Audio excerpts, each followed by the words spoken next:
Хит болған таңғы асты мен де жасап көрдім. Бұл жолы пакетте жасап көрдім.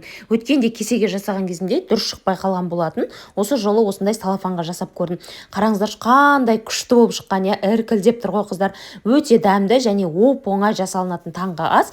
Үйдегі бар заттармен жасалады. Ол үшін бізге керек 3-4 жұмыртқа, тұз, қара бұрыш және де бір кесе тұз ғана керек. Бір ыдысқа осылай шағып жұмыртқаның барлығын араластырып аласыздар. Үстіне дәміне қарай тұзыңызды саласыз, қара бұрышыңызды саласыз. Ең соңында барып бір кесе сүт саласыз. Сүтті көбірек қосып жібермеңіздер қыздар, иә. Нормамен қосасыздар да барлығын жақсылап тұрып араластырасыздар. Барлық араласқан массаны қыздар осындай пакетті аласыздар да ішіне құясыздар. Ішінде ауа қалатындай етіп аузын байлайсыздар да 10 минутқа қайнап тұрған суға салып аласыздар қыздар. Міне дәл осы видеодағыдай жасасаңыздар, сіздердікі де керемет болып шығады қыздар. Бұл енді таңғы ас, майлы тағамдарды жей алмайтын, асқазандары ауыратын кісілерге енді таптырмайтын таңғы ас қыздар.